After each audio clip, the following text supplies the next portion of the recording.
मित्रों, वैसे तो मनुष्य के बर्बादी के अनेकों कारण हैं, लेकिन यहाँ कुछ ऐसे कारण हम इस कथा के माध्यम से जानेंगे जो मनुष्य के बर्बादी के पीछे का कारण माना जाता है। मित्रों, कहा जाता है कि मनुष्य यदि अपनी बर्बादी के कारण को जान जाए तो वह अपने जीवन को सुखमय बना सकता है। मित्रों, आज के समय में हर मनुष्य को जानना चाहिए कि मनुष्य के बर्बादी के पीछे क्या मुख्यतः कारण है, ताकि उस कारण से आप खुद को बचा सकें और एक सुंदर जीवन जी सकें।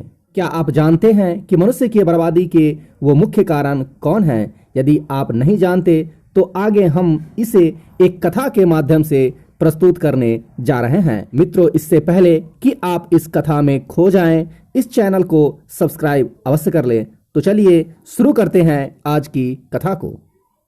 मित्रों, प्राचीन काल के एक राजघराने में एक लड़के का जन्म हुआ। उस लड़के को बहुत ही कम उम्र में राजशाही सुख सुविधाओं से दूर शिक्षा प्राप्त करने के लिए गुरुकुल में भेज दिया गया। जिस गुरुकुल में वह बालक शिक्षा ग्रहण कर रहा था, वहां का वह सर्वश्रेष्ठ विद्यार्थी था। गुरुकुल में उस बालक ने सारे शास्त्रों का बखूबी अध्ययन किया, परंतु दुर्भाग्य से उस बालक के अभी गुरुकुल की शिक्षा समाप्त भी नहीं हुई थी कि उनके माता पिता एवं भाई बहन एक प्राकृतिक आपदा में मारे गए। माता पिता व अपने भाई बहन को खोने के कारण वह बालक सांसारिक मोह माया से विरक्त हो गया और गुरुकुल से शिक्षा पूर्ण करने के बाद उसने प्रण किया कि वह अपना संपूर्ण जीवन लोगों की भलाई में व्यतीत करेगा। उसके पश्चात वह बालक एक सन्यासी बन गया और वह सांसारिक वस्तुओं से दूर हिमालय की जंगलों में चला गया। फिर उसने वहां लंबे समय तक तपस्या की और तपस्या पूर्ण होने के बाद उस सन्यासी ने लोगों को शिक्षा देना आरंभ कर दिया। समय के साथ साथ उस सन्यासी की चर्चा चारों ओर होने लगी और दूर दूर से लोग उनके पास शिक्षा प्राप्त करने आने लगे। सन्यासी सभी लोगों की समस्या बड़े ही आसानी से सुलझा दिया करते थे, जिस वजह से वह कुछ ही समय में पूरे राज्य में मशहूर हो गए। दुर्भाग्य से उस समय उस राज्य का एक राजा क्रूर व्यक्ति था। उसे जब उस सन्यासी के बारे में पता चला तो उसने सन्यासी से मिलने का निश्चय किया और अगली सुबह वह अपने राजमहल से निकलकर उस सन्यासी के कुटिया में जा पहुंचा। वहां पहुंचकर उसने उस सन्यासी से भेंट किया, जिसके बाद एक चमत्कार हुआ। वह राजा पहले ही मुलाकात में सन्यासी के व्यक्तित्व से इतना प्रभावित हुआ कि उसने उसी समय से अच्छाई की राह पर चलने की ठान ली और मन ही मन सोचने लगा कि इतनी छोटी सी मुलाकात में वह सन्यासी मुझे इतना बदल सकता है, तो यह अगर हमेशा मेरे साथ रहने लगे तो मेरी तो जिंदगी ही बदल जाएगी। इसके बाद मित्रों, राजा सन्यासी से अपने साथ राजमहल चलने के लिए आग्रह करने लगा। राजा के आग्रह को सन्यासी ठुकरा न सका और वह राजमहल चलने को तैयार हो गया। राजा सन्यासी को साथ लेकर राजमहल की ओर प्रस्थान कर गए। राजमहल पहुंचने पर सन्यासी का खूब आदर सत्कार किया गया। उसके पश्चात राजा ने सन्यासी को राजमहल में भोजन करवाया। भोजन के पश्चात सन्यासी ने राजा को धन्यवाद दिया और राजा से जाने की आज्ञा मांगी, जिस पर राजा ने सन्यासी को कहा कि आप हमारे बगीचे में जब तक चाहे रह सकते हैं, आपको यहाँ किसी प्रकार की कोई असुविधा नहीं होगी। यह सुनकर सन्यासी ने राजा का प्रस्ताव स्वीकार कर लिया। उसके बाद राजा ने अपने सेवकों से कहा कि बगीचे में सन्यासी का रहने खाने का प्रबंध किया जाए। राजा की आज्ञा के अनुसार सेवकों ने बगीचे में एक सुंदर सा कुटिया का निर्माण कर दिया, जिसके बाद वह सन्यासी कई सालों तक उस कुटिया में रहे और इस दौरान राजा ने भी उनकी खूब सेवा की। परंतु कई सालों बाद एक दिन अचानक राजा और रानी को आवश्यक कार्य हेतु दूसरे राज्य जाना पड़ा और उन्होंने एक सेवादार को उस सन्यासी की सेवा के लिए नियुक्त कर दिया। परंतु वह सेवादार राजा के जाने के पश्चात बीमार पड़ गया और अपने घर चला गया और कभी लौटकर वह वापस नहीं आया। ऐसे में सन्यासी को कोई भोजन देने वाला नहीं था। उधर कुछ दिनों के पश्चात जब राजा अपने पड़ोसी के राज्य से वापस आए तो सन्यासी ने क्रोध में आकर उस राजा को खूब खरी खोटी सुनाई और राजा से कहा कि हे राजन, जो जिम्मेदारी तुम पूरी नहीं कर सकते हो वो उठाते ही क्यों हो। तब राजा ने सन्यासी से क्षमा मांगते हुए कहा कि हे मुनि, यदि कोई मुझसे भूल हो गई हो तो मैं उनके लिए क्षमा मांगता हूँ, मुझे क्षमा कर दीजिए। कुछ देर पश्चात वह सन्यासी शांत हो गया। रानी वहीं खड़ी यह सब चुपके से देखती हुई शांत खड़ी थी। उसके पश्चात राजा ने उस सन्यासी को कोई भी शिकायत का मौका नहीं दिया और उसकी खूब सेवा की। परंतु कुछ दिनों पश्चात एक बार फिर राजा को एक आवश्यक कार्य हेतु राज्य के बाहर जाना पड़ा, मगर इस बार राजा ने राज्य के बाहर जाने से पहले रानी को निर्देश दिया कि जब तक मैं नहीं आता आप स्वयं सन्यासी की सारी जरूरतों का पूरा ध्यान रखेंगे। इसके बाद रानी हर रोज भोजन पकवाकर सन्यासी को भेज देती, लेकिन एक दिन रानी नहाने के लिए चली गई और सन्यासी को भोजन देना भूल गई। सन्यासी ने काफी देर तक भोजन को आने का इंतजार किया, पर जब भोजन नहीं आया तो सन्यासी सोच में पड़ गया। उसके बाद सन्यासी ने सोचा कि वह खुद महल में जाकर देखे और वह महल पहुंच गया। वहां जाकर उसकी नजर रानी पर पड़ी और वह रानी के रूप को देखकर चकित रह गया। रानी की सुंदरता सन्यासी के मन में घर गई। सन्यासी रानी के रूप की सुंदरता को भुला ना सका और वह खाना पीना छोड़कर अपनी कुटिया में पड़ा रहा। उसने कई दिनों तक कुछ भी नहीं खाया, जिस वजह से वह बहुत ही कमजोर हो गया। फिर कुछ समय बाद राजा वापस लौट आया और उसे सन्यासी के हाल का पता लगा तो वह सीधे सन्यासी के पास पहुंच गए और उन्होंने सन्यासी से कहा कि आप बहुत कमजोर हो गए हैं, आप किस गहरी सोच में डूबे हुए हैं, क्या मुझसे कोई भूल हो गई है? तब सन्यासी ने राजा को बताया कि हे राजन, मैं आपकी रानी की अद्भुत सुंदरता के कारण ही मेरी यह हालत है और रानी के बिना मैं जिंदा नहीं रह सकता। यह सुनकर राजा ने सन्यासी से कहा कि आप मेरे साथ महल चलिए, मैं आपको रानी दे दूंगा। फिर राजा सन्यासी को लेकर महल चले गए। भाग्य से उस दिन रानी ने अपने सुंदर गहने व वस्त्र पहने हुए थे और उसने रानी से कहा कि आपको सन्यासी की मदद करनी चाहिए, वो बहुत कमजोर पड़ गए हैं और मैं नहीं चाहता कि किसी ज्ञानी पुरुष की हत्या का कलंक मेरे सर लगे। इसके बाद राजा ने रानी से पूछा कि क्या आप यह पाप अपने सर लेना चाहते हैं? तब रानी ने राजा से पूछा कि सन्यासी के यह दुख का कारण क्या मैं हूँ? इस पर राजा ने अपनी रानी से कहा कि सन्यासी आपकी अद्भुत सुंदरता के जाल में पड़ गए हैं। यह सुनकर रानी ने कहा कि हे राजन, आप चिंता न करें, मुझे पता है कि मुझे क्या करना है, जिससे न कि हमारे माथे पर एक सन्यासी की हत्या का पाप लगेगा और न ही मेरी पतिव्रत धर्म नाश होगी। और फिर राजा ने रानी को सन्यासी को सौंप दिया। उसके बाद सन्यासी रानी को लेकर कुटिया पर पहुंचे।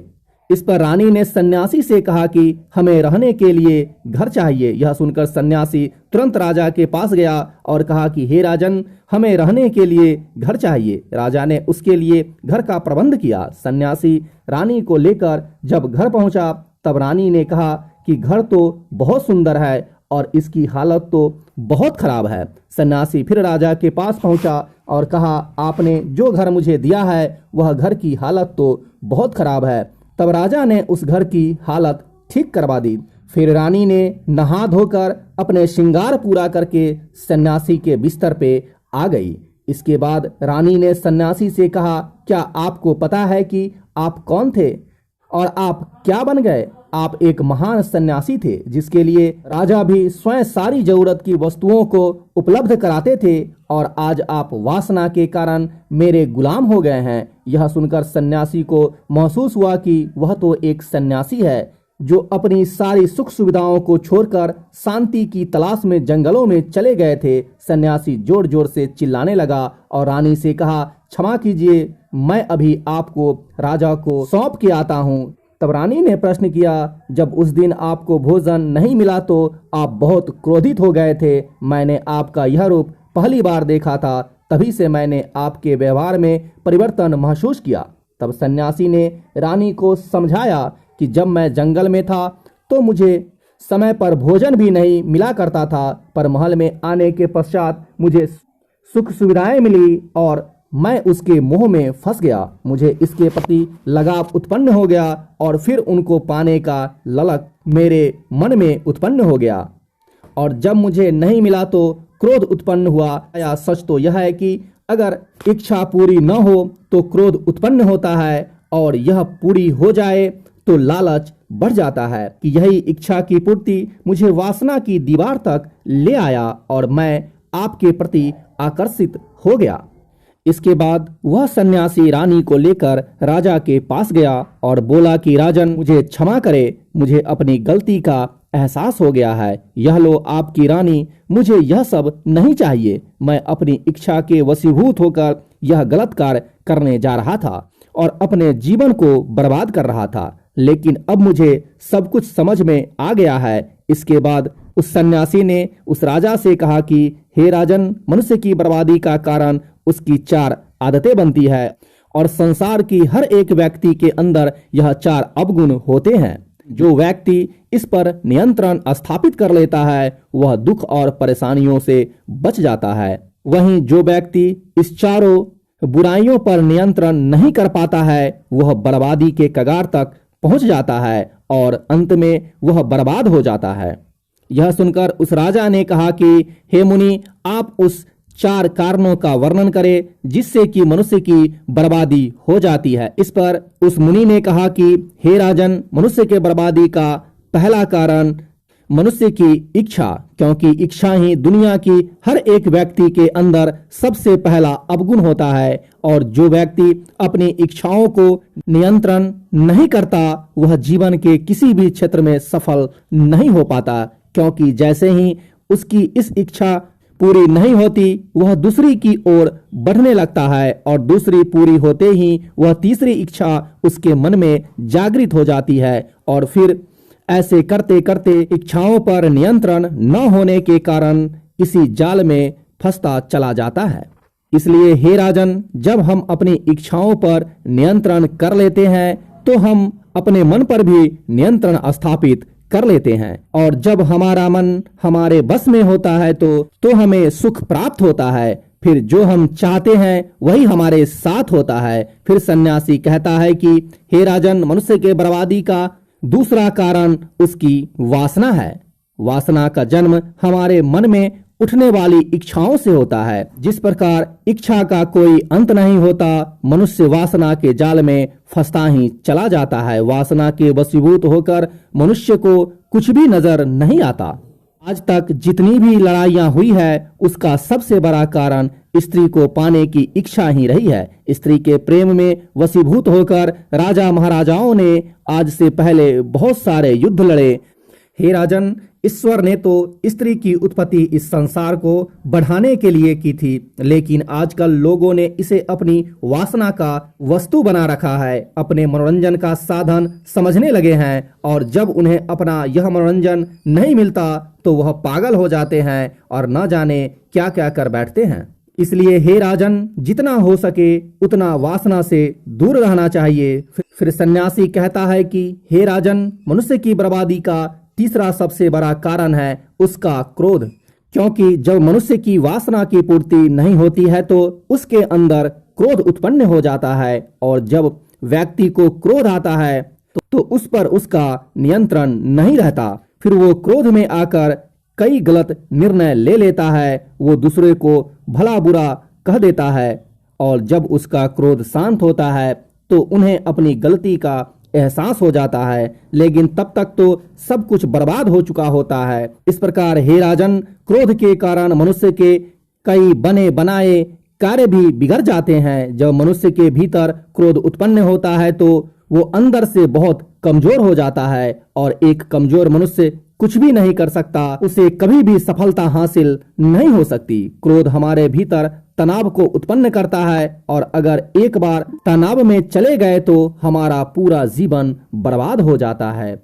इस प्रकार वो सन्यासी आगे कहता है कि हे राजन, मनुष्य के बर्बादी का जो चौथा सबसे बड़ा कारण है वह है लालच, क्योंकि हे राजन, लालच का फल हमेशा बुरा ही होता है। लालच में पड़कर हम बहुत से लोगों का बुरा कर देते हैं। हर मनुष्य के जीवन में कभी ना कभी ऐसे पल अवश्य आते हैं जब हम लालच कर बैठते हैं और अधिक पाने की लालसा में वह सब कुछ खो बैठता है, क्योंकि जैसे ही मनुष्य की एक इच्छा पूरी होती है उसका लालच बढ़ जाता है और उसके मन में और कई इच्छाएं जन्म लेने लगती है। जो व्यक्ति लालच करता है वह कामयाबी से कोसों दूर चला जाता है, क्योंकि एक न एक दिन लालच का दुश्मन सामने आता ही है। अगर हम समय रहते ही लालच को त्याग दें और उसकी फेर में ना पड़े तो हम एक सफल व्यक्ति अवश्य बन सकते हैं। फिर अंत में सन्यासी राजा से कहता है कि हे राजन, अगर मनुष्य चारों आदतों को छोड़ देता है तो उसे जीवन में सफल होने से कोई नहीं रोक सकता। जो इस आदतों को नहीं छोड़ता उसे जीवन में बर्बाद होने से कोई नहीं रोक सकता। इसलिए हे राजन, मनुष्य को इस आदतों से हमेशा बचना चाहिए। इस प्रकार वह सन्यासी उस राजा को ज्ञान देने के पश्चात वह हिमालय के जंगलों में प्रस्थान कर गया।